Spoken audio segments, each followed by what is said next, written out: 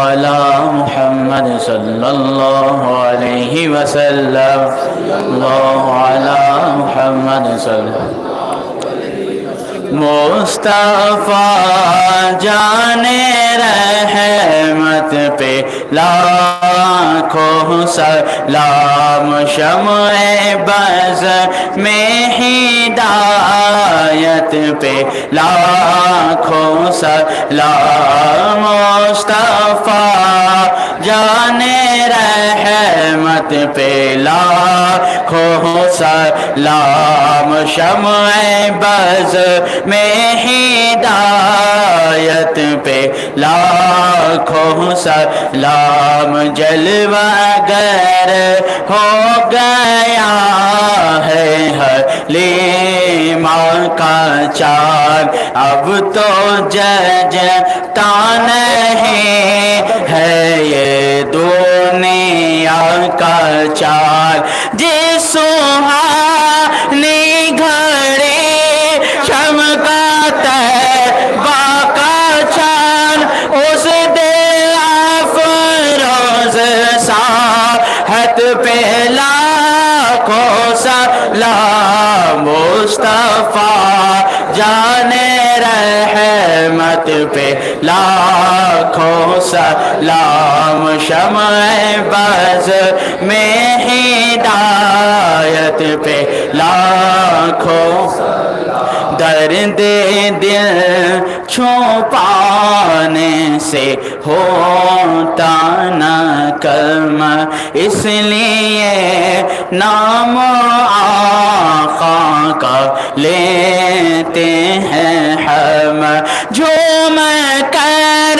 لکھ رہا ہے رضا کا قلم شہر یار رم تاجدار حرم لبہار شفاعت پہ لاکھوں سلام مصطفیٰ جان رحمت پہ لاکھوں سلام شمع بز میں ہدایت پہ لاکھوں سلام. آپ تمامی حضرات نہایت ہی ادب کے ساتھ کھڑے ہو جائیں. یہ ذکر کی مجلس ہے، ذکر کی مجلس ہے، اور آپ سب کو یہ بھی معلوم ہے سحری کا وقت قریب ہے ختم ہونے کے، اس لیے وقت ضائع نہ کرتے ہوئے آج کوئی ایسی گھڑی ہوتی ہے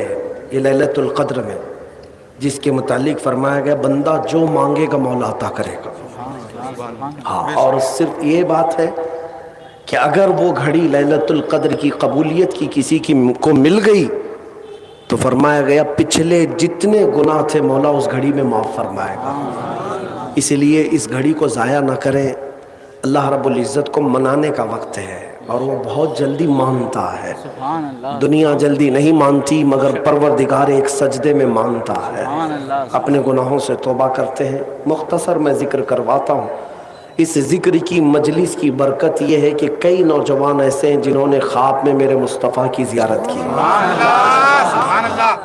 اگر دل حاضر رہے تو انشاءاللہ العزیز کل اس مجمع سے کوئی نہ کوئی ایسا خوش نصیب ضرور ہوگا جس کو میرے مصطفیٰ نوازیں گے انشاءاللہ. بلکہ ہم سب تمنا یہی کرتے ہیں یا رسول اللہ سنا ہے آپ ہر عاشق کے گھر تشریف لاتے ہیں، میرے گھر میں بھی ہو جائے چراغاں یا رسول اللہ. آؤ اللہ رب العزت کی بارگاہ میں توجہ انہماک کے ساتھ ذکر پاک کرتے ہیں. جب یہ بندہ ذکر کرتا ہے تو دلوں پر جمع ہوا میل گناہوں کا نکل جاتا ہے اور وہ پاک ہوتا ہے اور رب تبارک و تعالی اس بندے سے راضی ہوتا ہے. ایک بات یاد رکھیں، رب نہ چاہے تو کسی کی زبان پر وہ اپنے ذکر کی توفیق بھی نہیں دیتا. اگر وہ آج کی رات تمہیں اپنے ذکر کی توفیق بخش رہا ہے تو یہ سمجھ لینا وہ رحمان تمہیں آج معاف کرنے کے لیے بلایا ہے. تو